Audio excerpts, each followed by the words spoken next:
په څومره پیسو باندې زکات راځي مقدار یې څومره ده یعنې څنګه موږ معلومولی شو چې په موږ باندې څومره زکات کیږي چاته باید ورکړو څه وخت باید وباسو کور نور اسباب آلات یا موټر په دې باندې زکات شته ده او که نشته که چېرته مو چاته پیسې د قرض ورکړي وي نو هغه به څنګه کوو د هغه زکات به هم وباسو او که به نه وباسو دغه شپږ مهمې پوښتنې دي چې زه نن انشاءالله تاسو ته په لنډ ډول باندې په دې ویډیو کې جوابوم که زموږ موضوع هغه د زکات موضوع ده لکه څنګه چې تاسو ته معلومه ده اول په څومره پیسو باندې زکات راځي دا زه تاسو ته نشم ویلی ځکه دا ویډیو کلونه به انشاءالله همداسې چلیږي نو دا فرق کوي او پخوا وختو کې خو پیسې وي هم نه نو اصل شی چې له پخوا راهیسې حتی له اسلام نه مخکې د بشریت په تاریخ کې د قیمتي شی چې را روان ده او ارزښت چې لري ویلیو چې لري هغه څه شی د سره زر او سپین زر دي نو سپین زرو کې 595 ګرامه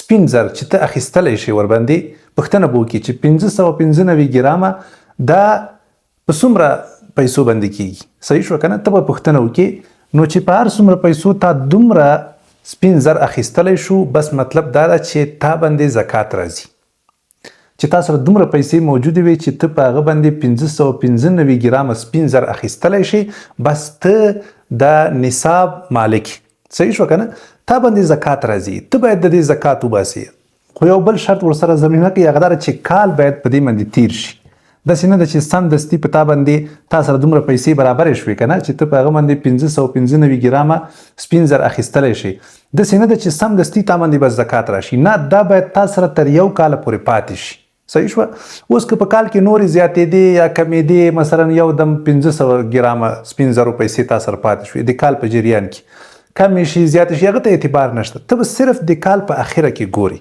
چې اوس ما سره دومره مقدار پوره کیږي او که نه که دومره مقدار پوره کېده بس تا باندې زکات راځي یا له دې نه زیاتې وي صحیح شو که نه په تا باندې څه راځي زکات راځي او که چېرته کمې وي د کال په اخره کې کمې وي ته پوه شي چې یاره مقدار خو له دې نه د پیسو را کم شوی ده تاوانونه د خدای نه کرده وکړي یا چا درنه وتښتولې یا بل څه جنجال راغی مصرف شوی درنه نو بس بیا په تا باندې زکات نشته نو یو شرط داره چې کال ورباندې تیر شي او بل شرط داره چې دغه مقدار ته باید ستا پیسې ورسیږي همدارنګه که ته سره زر در سره وي که نه نو هغه باید 85 ګرامه در سره وي ښځو سره اکثره دومره وي صحیح ده نو که چېرته کومې ښځې سره 85 ګرامه سره زر وي او یا د دې پیسې ورسره وي نو بیا هم په دې باندې زکات راځي خو که چېرته چا سره سره زر له 85 ګرامو نه کم وي صحیح شوه نو په هغه باندې بیا زکات نشته ډېرو خویندو سره دا تشویش وي که نه چې دا به څنګه کېږي او بیا داسې وکړي چې دا خپله طلا له دغه نه راکمه کوي که نه د دغه مقدار نه یې راکمه کوي بس په تاسو باندې به بیا زکات نه راځي فرضاً 80 ګرامه یې کوي یو 80 ګرامه 2 80 صحیح شوه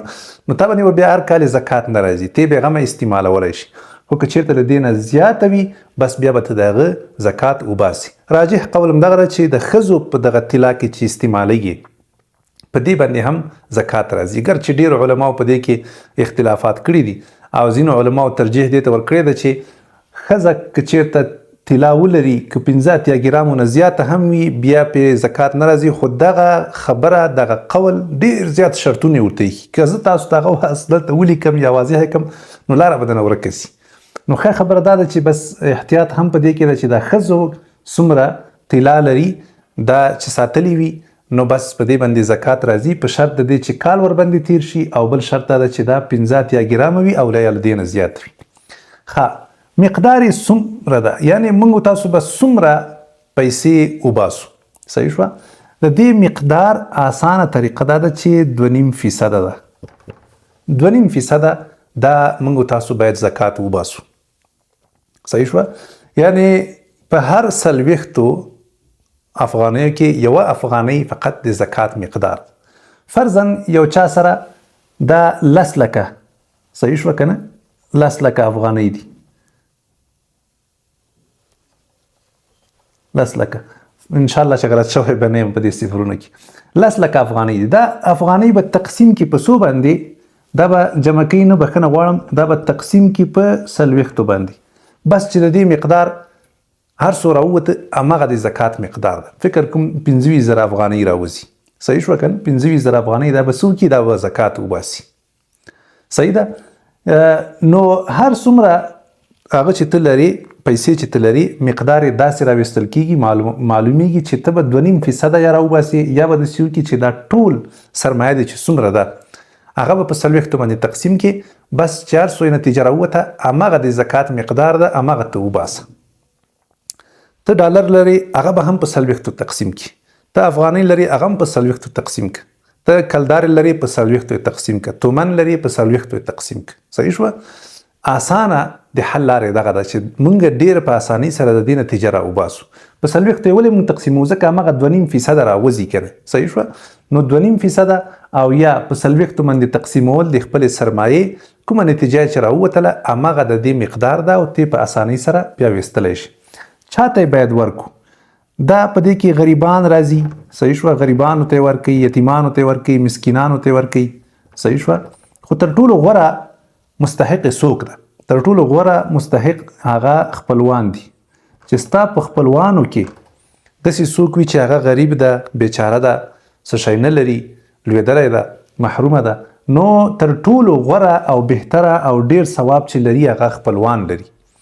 نو په دې سره زموږ ستاسو صله رحمي هم کلکه کېږي، یو بل سره رابطه هم قوي کېږي. اسلام دغه غواړي چې موږ تاسو یو بل ته نږدې واوسېږو، زموږ ستاسو یو بل سره همکاري، زموږ ستاسو دا ژوند په ښه طریقه باندې تیر شي، په تنهایي ډول باندې تیر نه شي، یو بل ته باید نه شا کړي. صحیح شوه؟ نو چې خپلوانو ته یو څوک شا کړي، د خپلوانو په قصه کې نه، نو پردیو ته که څومره هم ځان نږدې کړي څومره کله دومره فایده لري. نو صله رحمي ساتل دا مهم دي. د دې په خاطر باندې نبی علیه الصلاة والسلام هم دا خبره کړې ده چې څوک صدقه د حدیث مفهوم داسې د خپلوانو ته ورکوي، زکات خپلوانو ته ورکوي، نو دته الله جل جلاله 2 چنده اجر او ثواب ورکوي. یو دا چې تا خپل زکات ویسته، زکات دې ورکړي، او بل دا چې تا صله رحمي هغه سره وپالله، دا ډیره مهمه ده. نو که چېرته تاسو غواړئ چې ستاسو زکات ډیر اجر او ثواب ولري نو بیا مهرباني وکړئ خپلوان مخکې کړئ، هغه خپلوانو ته ورکړي چې تاسو ځکه هغه ډیره ښه خبره هم ده، عقلا هم ښه خبره ده. ولې؟ ځکه چې ته ښه پېژنې که نه، یقین دې پرې راځي چې یاره دا سړی رښتیا مستحق ده. اوس پردي چاته ورکې څه معلومات کېږي چې دا رښتیا مستحق ده که نه ده، یا بل چاته لیږي څه معلومات کېږي چې هغه مستحق ته رسي که نه رسي. نو ښه خبره دا ده چې هر څوک دې په خپلو خپلوانو کې غریب بیچاره غورځېدلي خلک وګوري او هغوی ته دې ورسوي، دا به الله جل جلاله ته 2 برابره اجر او ثواب ورکوي.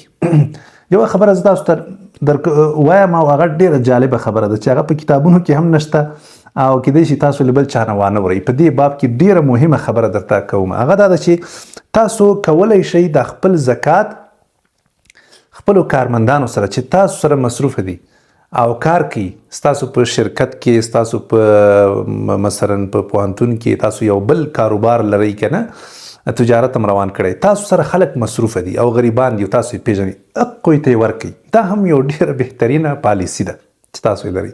په دې سره هغه ستاسو کارمندان له تاسو سره رابطه نوره محکمه کېږي او قوي کېږي. هغوی به ستاسو لپاره ډېر ښه کار کوي په آینده کې، په تنخوا او په هغه مزد کې خو یې نه شئ ورته منجوره کولی، داسې کار ونه کوي، خو البته د تحفې په شکل کې. صحیح شوه؟ او که ورته ووایې که ورته ونه وایې، ویل شرط هم نه دی چې خامخا ته ورته وایې دا زکات دي بس. صحیح شوه؟ نو که چېرته تاسو کوم ماتحت خلک چې تاسو سره کار کوي په کمه تنخوا باندې او هغوی ته دا خپل زکات تاسو ورکوئ، صحیح شوه؟ نو هم هغوی ضرورتونه پوره شي، هم به تاسو سره اخلاص او محبت پیدا شي، هم بس تاسو دغه تجارت او کاروبار ورځ تر بلې رشد کوي، د دې خلکو به تاسو سره اخلاص پیدا شي او ښه کار به هم درته کوي. نو دا یو ډېره جالبه خبره ده چې یو عالم نه ما اورېدلې وه او دا مې په ذهن کې ده. نو که چېرته تاسو دغه خلک خپل هدف وګرځوئ او دوی ته خپل زکاتونه ورکوئ، یقینا چې تاسو به په دنیا کې او په آخرت کې په دواړو کې ډېره زیاته ګټه وکړئ. څه وخت باید وباسو؟ دا اوس داسې معین وخت نه لري چې تاسو به خامخا په رمضان کې وباسئ. صحیح شوه؟ اول خو زکات په هغه وخت کې ویستل کېږي چې کله تاسو ته د کال سر معلوم وي چې مثلا ما باندې کومه میاشت کې دغه مالک د نصاب شوم، دغه نصاب ما سره په کومه میاشت کې پوره شو، لږ وخت نه بیا شمارېږي ستا کال. صحیح ده؟ خو دا چې د اکثره خلکو ته نه معلوم، ترې نه هېر شوی وي، نو بیا ته رمضان وټاکه، د رمضان میاشت وټاکه چې زه به دغه میاشت کې زه حسابي کوم. صحیح شوه؟ په دې میاشت کې به زه حسابي کوم چې ما سره فعلا څومره سرمایه ده، څومره بودیجه زه لرم، څومره مال لرم. صحیح شوه؟ څومره په دکان کې پروت ده، څومره په کور کې ده، څومره نورو خلکو سره ده، څومره روان ده، څومره شیونه په بانک کې پرتې دي، دا ټول به ته راجمع کړي په رمضان کې. بهتره دا چې رمضان انتخاب کې ځکه هم اجر او ثواب زیاتېږي د عملونو او هم به تا ته هر کال بیا ګډوډېږي نه او وخت به یې درته معلوم وي. ښه چې حساب دې وکړه بیا د دې ویستل ضرور نه دی چې خامخا په رمضان کې وباسئ. که رمضان کې دې وویسته خو ښه خبره ده، ثوابونه او اجرونه نور هم زیاتېږي. د هر عمل اجر او ثواب په رمضان کې 100 برابره زیاتېږي. خو که چېرته ته داسې کوې چې تقسیمه یې که نه، یوه برخه دې اوس ویسته په رمضان کې، یوه برخه یې وروسته وباسې، 2 برخې بیا وباسې، 3 برخې بیا وباسې، کرا لږ لږ باسې د کال په جریان کې، داسې هم امکان لري. څنګه چې تا ته مناسب ښکاره کېږي هماغه رقم وکړه، خو چې څومره زر ترېنه خپلې غاړې خلاصولی شي ځکه د مرګ مردن معلومات نه کېږي، نو ستا به غاړې ازادې وي. ځان سره یې ولیکه او چې هر څومره دې ویستلې بس همغره ترېنه منفي کوه تر څو چې ستا د زکات مقدار انشاءالله ختمیږي. زکات په هېڅ وخت کې هم په ځان باندې بوج مه ګڼئ. الحمدلله اسلام موږ تاسو ته ډېر مقدار نه ده ټاکلی. 2.5% څه معنا 2.5%؟ یعنې 100 افغانۍ دا څومره په دې کې راځي؟ صحیح شوه که نه؟ په دې کې 2.5 افغانۍ راځي، یعنې 9 افغانۍ 98 که څومره 99 افغانۍ دا تا ته پاتې کېږي. صحیح شوه؟ دا نور فقط 2.5 افغانۍ ته ورکړه د الله بنده. 100 افغانۍ تا ته الله درکړي، داسې درته نه دي ویلي چې نیمې په زکات کې ورکړه، داسې درته نه دي ویلي چې او یا اتا شوې او 10 چې دا زکات کې ورکړه، یا اتیا چې دا اتا شوې. نه دومره کم مقدار، حتی 10 افغانۍ هم ستا په زکات کې نه ځي. 2.5 افغانۍ فقط ته زکات ورکړه، دا 99 افغانۍ دا ټولې تا ته پاتې شوې. صحیح شوه؟ دا هېڅ وخت کې بوج مه ګڼئ. په دې سره ستاسو په مال کې برکت راځي، خوشحالي راځي، الله به هم له خطراتو نه ساتي، له غلو به هم الله ساتي، تاوانونو نه به هم الله جل جلاله ساتي. دا مال به ستا ته ورځ تر بلې څنګه کېږي؟ دا به رشد کوي. که چا کور اخیستی وي یا اسباب و آلات ماشینونه اخیستی وي یا موټر اخیستی، په دې باندې زکات شته او که نشته. که چېرته کور یا اسباب یا آلات یا موټر د تا د خپل استعمال لپاره اخیستی وي نو بیا په هغه باندې زکات نشته. صحیح شوه؟ یا مثلا ماشین دی چاته ورکړی ده، ټیکټر دی اخیستی مثلا، یا موټر دی اخیستی چاته دی په کرایه ورکړی، یا رکشه دی اخیستی ده، یا کور دی اخیستی چاته دی په کرایه، د دې په خاطر چې تل هغه نه کرایه وګټې هغه مصرف کړي، نو بیا هم په دغه شیانو باندې زکات څنګه ده؟ نشته. خو که چېرته د دې شیانو هغه کرایه تا سره دومره ډېره غونډه شوه چې بیا دغه مقدار ته ورسېده او کال هم پرې تېر شو، نو بیا به یې زکات وباسي. خو که راغلې او لاړې بس بیا زکات هم نشته. صحیح شو که نه؟ که څومره ماشینونه، اسباب، آلات وي، موټر وي او همدارنګه کور وي چې تا د خپل استعمال لپاره اخیستي وي او یا د دې لپاره چې تا ته کرایه راوګټي، په اجاره د چاته ورکړي دي په کرایه، نو بیا په هغه کې زکات نشته. خو که چېرته تا دا کور اخیستی وي یا د دکان اخیستی وي یا د آلات اخیستی وي، سامانونه شیونه دې اخیستی وي یا د موټر اخیستی وي، په نیت د دې چې ته دا بیرته خرڅوې، نو بیا په دې کې څنګه ده؟ زکات شته ده.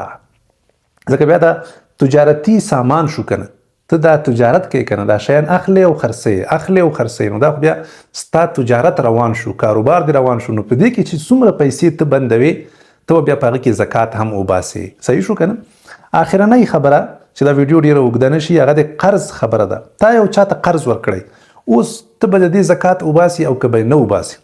ګوره یو چاته د قرض ورکړی ده، د هغه بیرته تمه شته ده چې تا ته یې درکړي. سړی منکر نه ده، ورک نه ده. صحیح شو که نه؟ سخت مفلس شوی نه ده. صحیح شوه؟ ستا پیسې بیرته درکولی شي چې ته یې ترنه وغواړې، یا لږ وروسته یا لږ مخکې، خو درکولی شي او درکوي یې پیسې، نو بیا په هغه قرض کې تا باندې زکات راځي. ته باید د دې زکات هم ورکړي، ځکه دا ستا پیسې دي، دا ستا مال ده، دا تا نه اضافه شوی ده، ځکه خو دې چاته قرض ورکړی که نه، صاحب یې هم ته، نو زکات هم په تا باندې راځي. خو که چېرته تا یو چاته قرض ورکړی ده او هغه منکر ده یا ورک ده یا نه درکړي، یا داسې حالت ته رسېدلی چې اوس سره هېڅ هم نشته، دعوې روانې دي او جنجالونه روان دي، یا هېڅ چې هم نه لري، خالي لاس ده او ستا هېڅ تمه او توقع نشته چې دا به ما ته د خپلې پیسې بیرته راکړي، نو بیا په هغه صورت کې تا باندې زکات نشته ده. بس ته صبر کوه الله جل جلاله ته چې هغه، او دعا کوه چې الله هغه ته توفیق ورکړي او بیا یې مالداره کړي او ستا قرض بیرته درکړي. نو په داسې حالت کې په تا باندې بیا قرض نشته او د دغه پیسو په تا باندې بیا زکات نشته ده. صحیح شوه؟ د هغو پیسو زکات شته ده چې د هغه قرض په تا باندې زکات شته چې هغه بیرته راوځي او تا ته لاس ته راځي، نو بیا به ته کال په کال د هغه پیسو هم زکات وباسي. امید چې دغه یو څه شپږ پوښتنې ما تاسو ته په ښه ډول باندې جواب کړي واوسیږي او انشاءالله تاسو به ترېنه ډېر څه زده کړي وي. الله مو خوشاله لره. که بیا هم څه پوښتنه پاتې وي یا کوم مشکل وي کولی شئ ماته یې کمنټ کې ولیکئ. رمضان کې خو زه آفلاین یم، کیدای شي پس له رمضان نه انشاءالله بیا وخت ولرم چې ستاسو پوښتنو ته او کمنټونو ته جوابونه ووایم. ډیره مننه، خوشحاله اوسئ. السلام علیکم.